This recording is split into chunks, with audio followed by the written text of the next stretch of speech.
Hi everybody.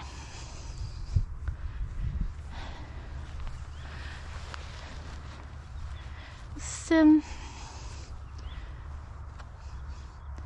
Risada, my heart shield, Lusitana. She's very expressive.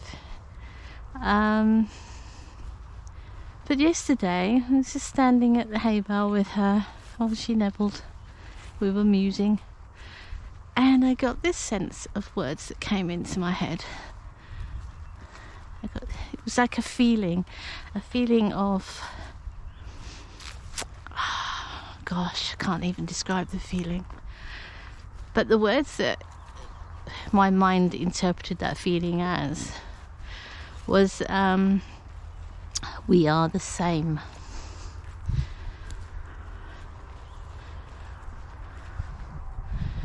About that for a second. We are the same. We are all the same. We all come from the same place, and we're all going to the same place. We are energy. We are flow. We are connected. We are the same.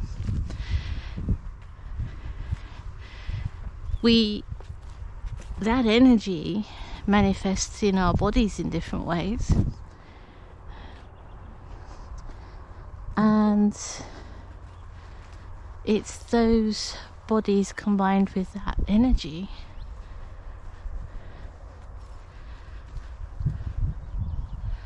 that is our present life.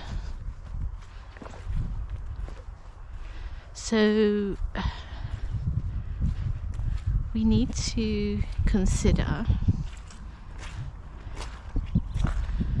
experiencing the life we are in to its fullest. So she is experiencing the life she has chosen. Maybe it's getting a bit spiritual, this one. That's okay. I enjoy that now and again to look at things from a spiritual perspective. She has chosen to live her life as a horse in captivity, and she's living that life to the fullest extent, experiencing it, so she can take that learning to her next life, whatever that may be.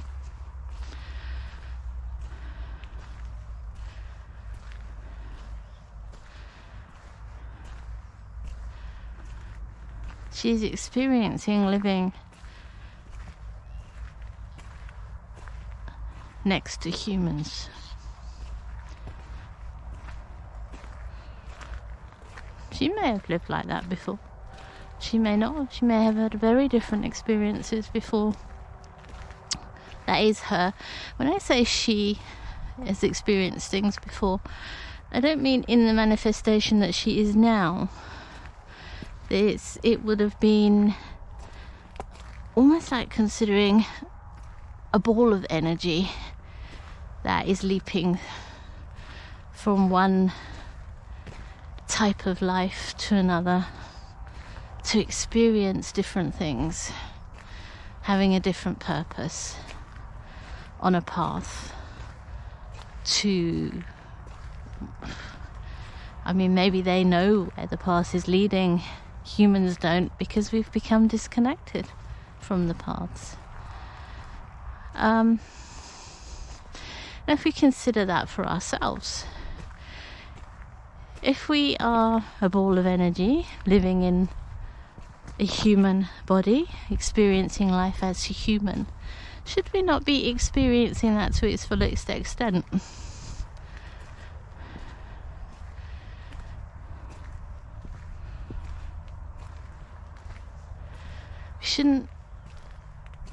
We should be moving forward all the time. Everybody's got freedom of choice, so if you feel that you shouldn't, then you shouldn't.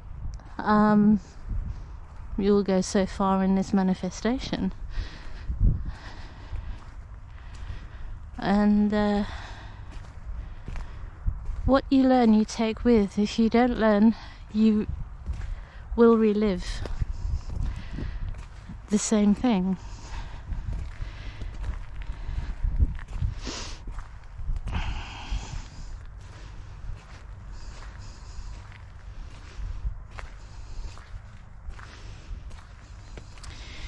The feelings I get, and I've not probed into this a huge amount, I prefer to consider living this lifetime as fully as I can, as fully at learning all the time,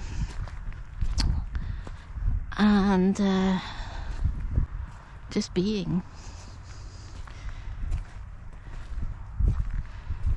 Following where it leads.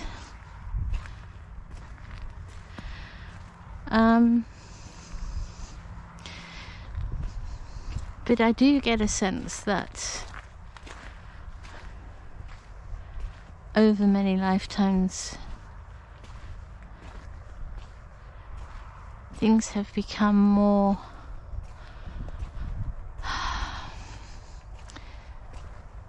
closed in, squashed. I can't think of a word to explain it. Squashed is good, actually.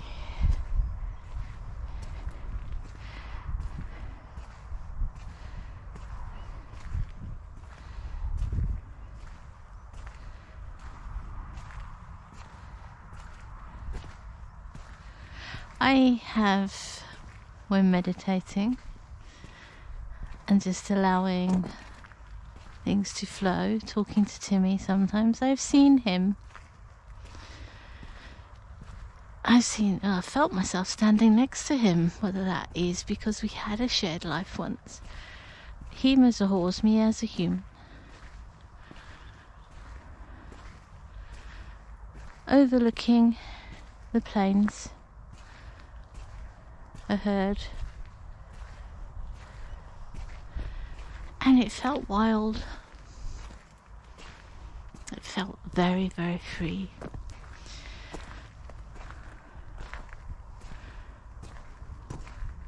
Very present in the moment.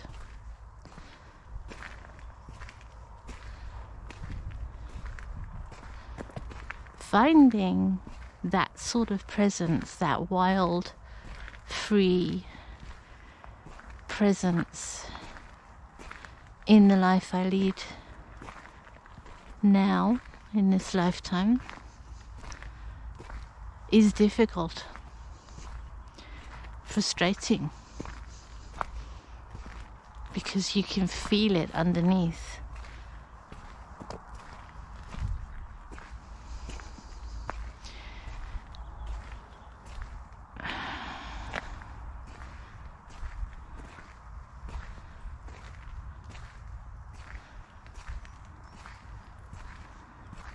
You can almost, sometimes you want to scream at the loss of the wildness.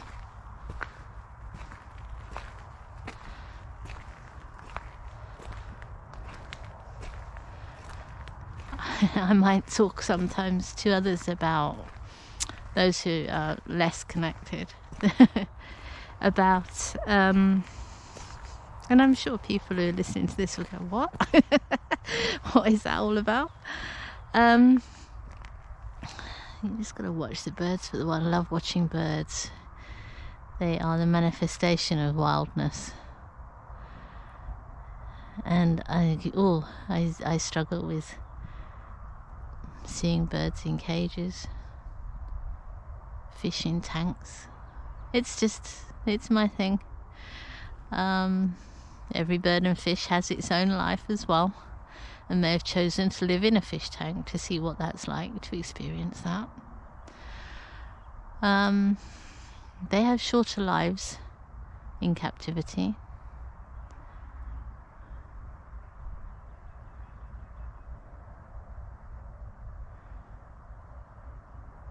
And it's funny, isn't it, how as humans, there's an interesting point actually.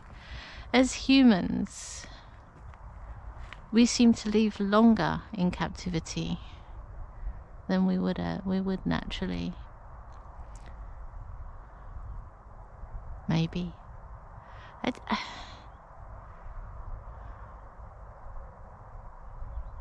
Yeah.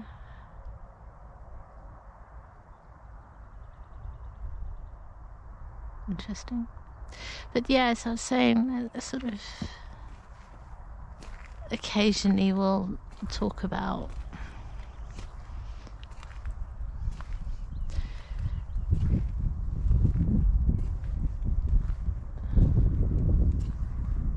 connecting to nature, understanding that the environment can balance itself if we leave it alone.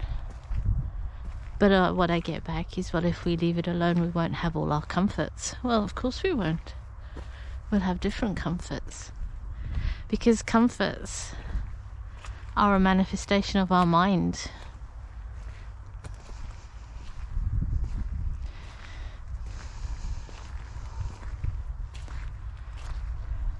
You know, one of my, and this is one I really, really struggle with, one of my biggest fears in this experience, and I'm still working on letting this one go because I don't want it to happen. But it's a mirror thing. I don't want it to happen, so I'm sort of drawing it to me, maybe. I do, and this is, I had a fear of riding as well for this reason, although I thought I would ride, be brave pants, but it was too much for the horses, really, so I stopped. But I do have a fear of being incapacitated, having my mind but not being able to move. I know there are many people that live, chosen to live that way, in this experience. I know some people won't like me saying they've chosen.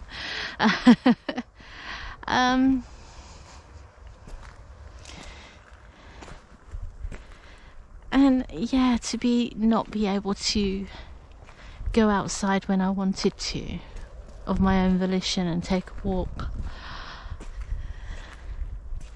I just sense that brings up lots and lots of feelings for me. Not as many as it used to, actually, thinking about it, just talking about it now. I'm just thinking, actually, I'm not feeling too much about that right now. So the work I have done with it is paying off.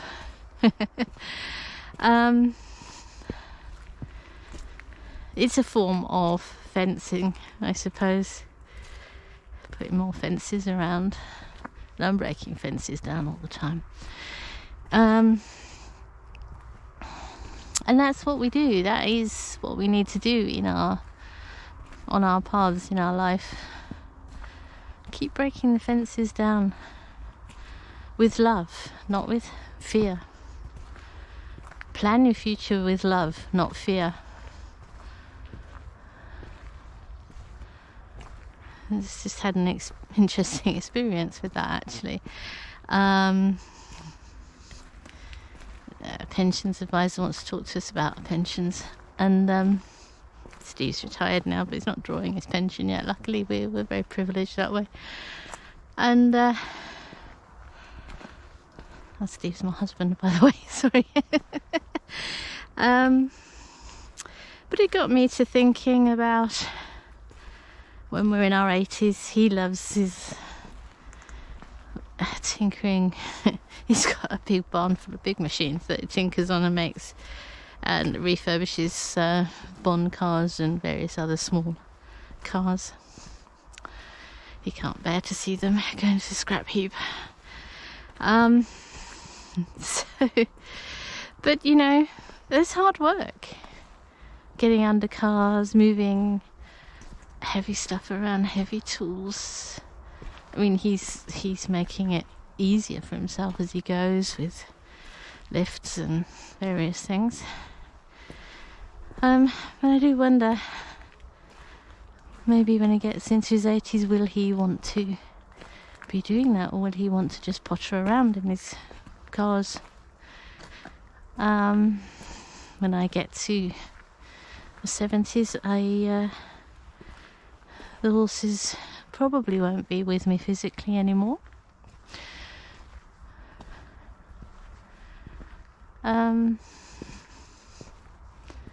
So where do we go from there? And we were discussing that last night, and it was interesting because 5-6 years ago, that conversation for me would have been based in fear. It would have been based in a feeling of having to plan something to make sure it happens and we're all nice and safe and we can get to doctors when we want to and everything else. Oh, I could even feel that there. Oh, who wants to make decisions like that? With that feeling of anxiety, it's not, you can't make the right decisions in that feeling. And last night we were just talking about maybe where we go when we're in 20 years' time. And it was a lovely conversation because we were making plans based in, well, my feelings were in presence. My husband's were a little bit more it's a funny thing with men, isn't it? They always think they're going to go first, and so they don't care. That's your problem. All the kids' problem. No, it's interesting. But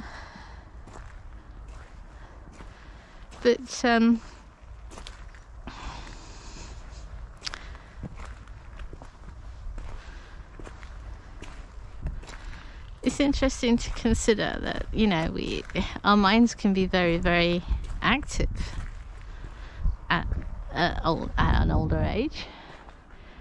There's a lot about dementia and that happens, and but it doesn't happen to everybody. There's a lot of very independent, very intelligent 80-year-olds out there with wonderful stories to tell, who've lived this life to its ultimate. But the body gets tired. It's meant to. You know, it's not a bad thing. But when you get to that age, living on your own in a farm could be a little bit dicey. I mean, if that's meant to be for me, then that's fine. But we were talking about, well, what happens when we get to that age, because it's also about being on your own. I mean, I talk to my camera. That's how remote we are. I'm talking to you through my camera. So yeah, it's we're herd animals, people. We need to be around each other. But a lot of the fences and boundaries that we've put up around ourselves prevent us from communicating with each other, asking for help, checking on each other. And it's when you're checking on somebody, you can just knock on their door and say, hey, you're okay, I haven't seen you for a few days. And if you get a blast, doesn't matter. That's just because as we get, I've seen this in my own relatives. As we get older, we want to be independent, but our bodies are not allowing us to be that independent, and that can be frustrating. But that's about being present as well. Present with what you are, where you are at that point in time.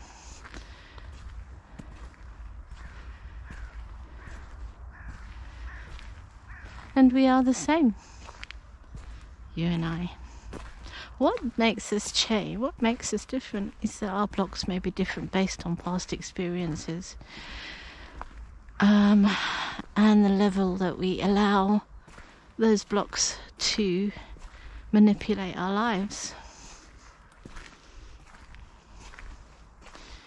and how we try and manipulate our life because of our fear, because of our blocks. and then wonder why it doesn't work out as planned, because manipulation never works, emotional or physical or spiritual. Come to that. Some religion always looks to me like it's humans trying to manipulate spirit. It doesn't work. You can't manipulate. You have to accept with love. And that's what it's all about.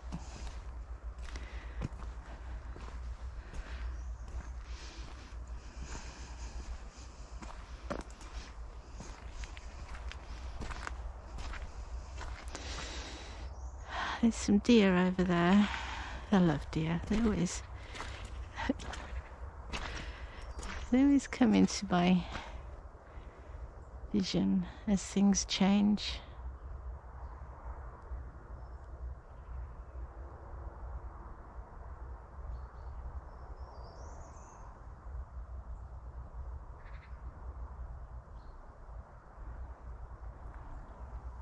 They're very wary because it's hunting season, so they see a human and they will be extremely alert. But it's nice to see a big group like that, and there's 4 or 5 of them there, I think. I don't know if the camera can catch that. Through the bushes there over on the field.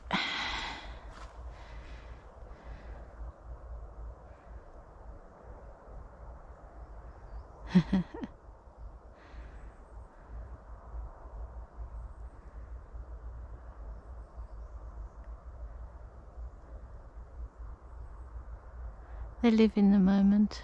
They live very present.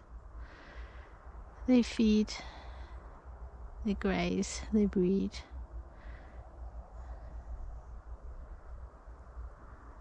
They play. They enjoy each other's company. They look out for each other. And there's an honesty and a truth within the herd.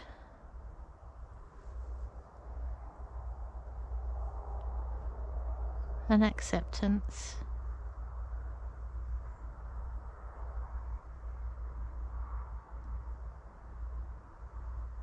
And we are the same. We are the same. We just need to enable that flow of sameness, that flow of connectivity to come back.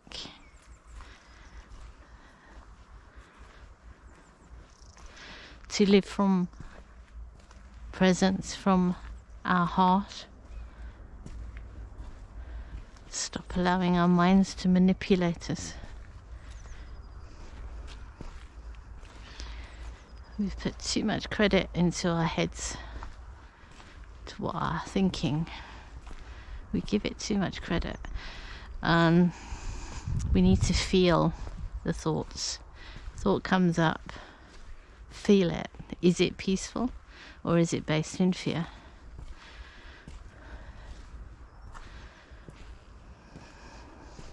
It's based in fear. Don't engage with it. If it's based in love, it probably came from your body in the first place. It came from spirit, came from your soul, from your energy, via the flow of connectivity. And that's the path you want to go on, wherever it leads.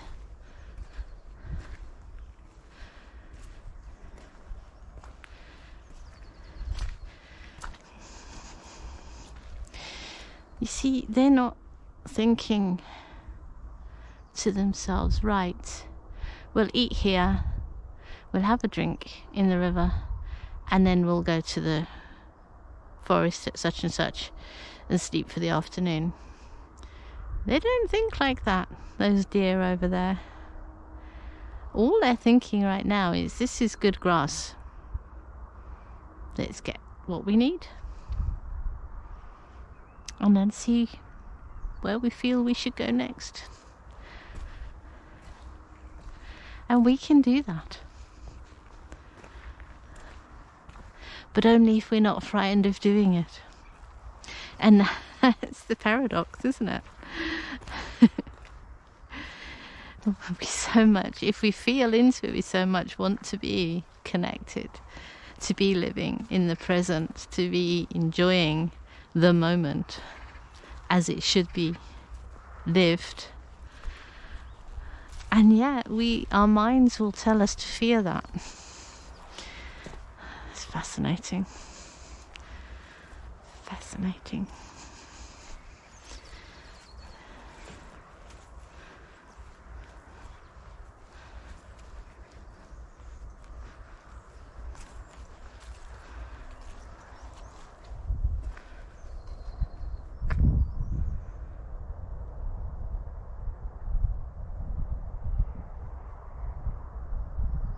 So, just walk. Count your steps. Bring yourself right into the present. Breathe.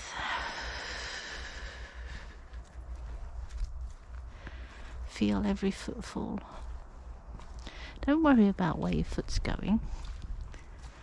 Just feel where it's going. Feel it as it goes. And the next one, and the next one, and the next one, and the next one.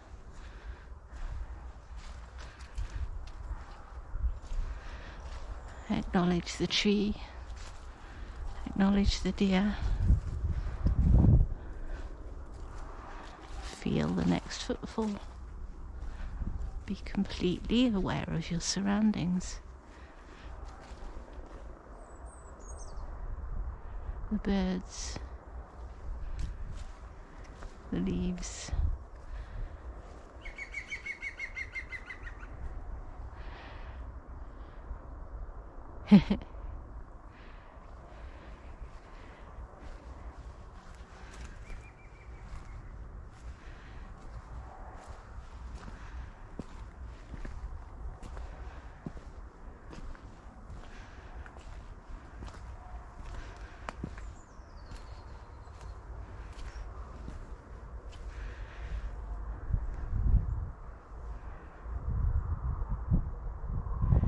This is where I am right now. This is where I'm meant to be.